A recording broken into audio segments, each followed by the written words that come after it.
कहीं ऐसा तो नहीं है इसी दान के प्रभाव से 7 दाने जो गेहूं के दिए थे, वे अनाज के 7 दाने के पुण्य के फल से मुझे 7 मोती आ गए हो हाथ में।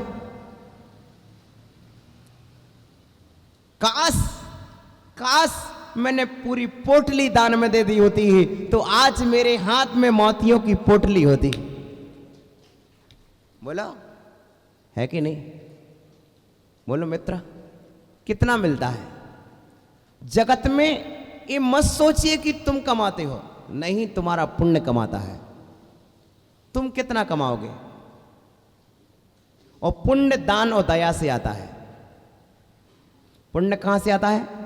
दया और दान से पुण्य का संचय होता है। जीव जितना भी दया भाव रखता है, जितना भी भाव पैदा करता है, उस दया और दान भाव से जीव का भला होता है।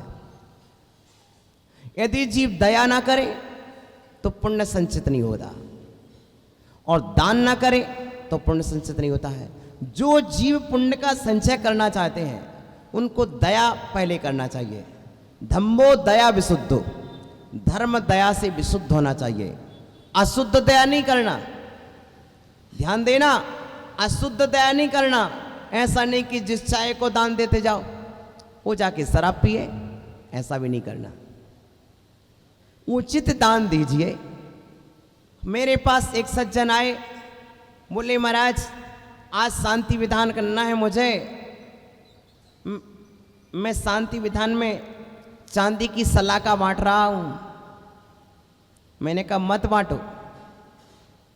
बोले महाराज आप दान के लिए मना कर रहे हैं। मैंने कहा महाराज मैं मना नहीं कर रहा दान के लिए, आप जिनवाणी बांटो।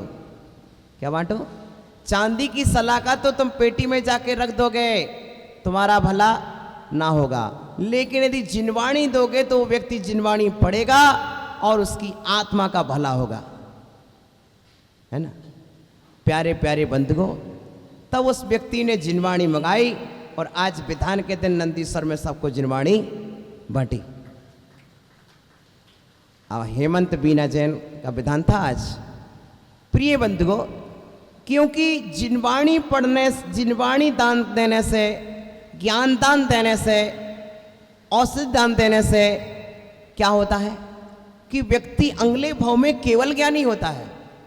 आहार दान देने से भोगो भोग स्वतः प्राप्त होते हैं। राजा बजरंग ने दान दिया, आगे जाके वो आदिनाथ बना। श्रीमती ने दान दिया, आगे जाके राजा श्रेयांश बना।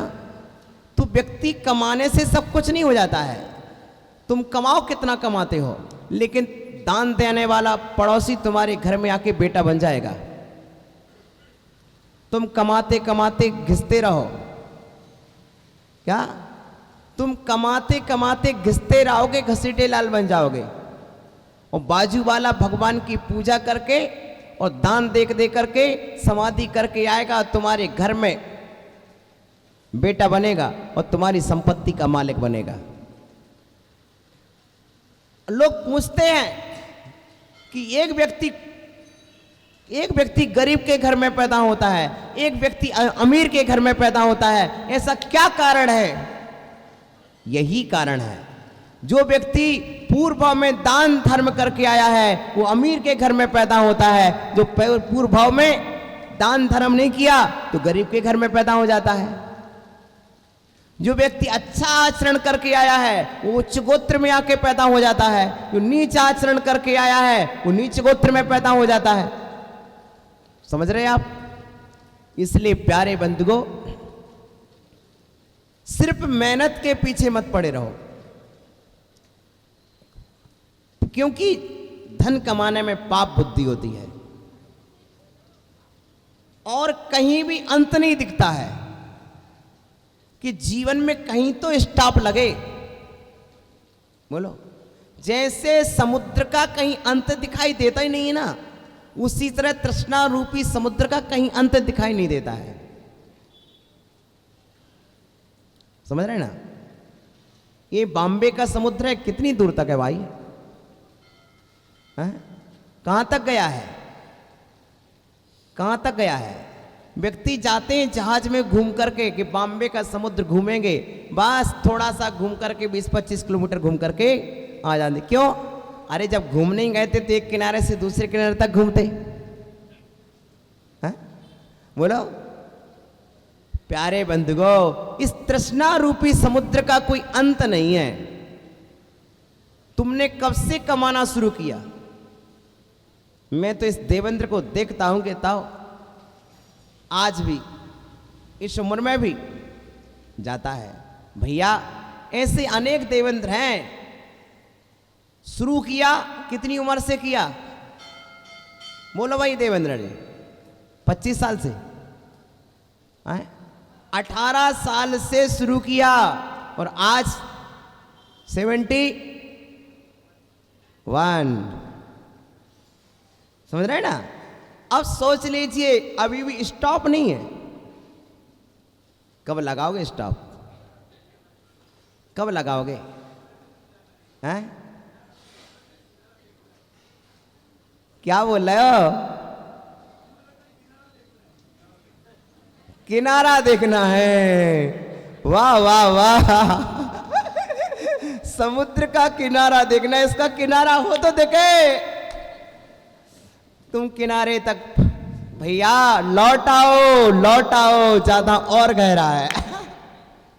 लौट आओ, लौट आओ, ज्यादा और गहरा है। अभिमन्यु लौट आओ, लौट आओ आगे। तुम दुष्ट लोगों से घिर जाओगे। किसी ने कहा था कि नहीं? बोलो, कहा था कि नहीं? प्रिय बंधुओं, इसी तरह से कहीं ना कहीं से तुम लौट आओ। बहुत कमा लिया, अब अपने लिए वापस आ जाओ, वापस आ जाओ। ये मकड़ी का जाल है। मकड़ी दूसरों के लिए बुनती है और फंस स्वयं जाती है। क्या? घर मकड़ी का जाल है। किसका जाल है? मकड़ी हमेशा अपने लिए जाल नहीं बुनती है, दूसरे कीड़ों को फंसाने के लिए जाल बुनती है और स्वयं फंस जाती है। उसी तरह घर हम बनाते हैं पत्नी के लिए, बनाते बच्चों के लिए और रह जाते स्वयं। क्यों रह गए? घर आपने अपने लिए नहीं बनाया भाई, पत्नी और बच्चों के लिए, और रह स्वयं गए। नहीं, ये गलती नहीं करना। बच्चों के लिए बनाया, तुम निकलो यहां से। यदि आदर और सम्मान की जिंदगी जीना हो तो बस 71 कहता तर तर तर, 70 तर, 71 तर, 72 तर, 73 तर। कहूं तो तर जा। क्या? कहूं तर जा। 71 के हो गए भाई। हैं? भैया जीवन का भरोसा नहीं है, इसलिए तर जाओ। शुभ संकेत मिल जाते हैं, तर जाओ। क्या?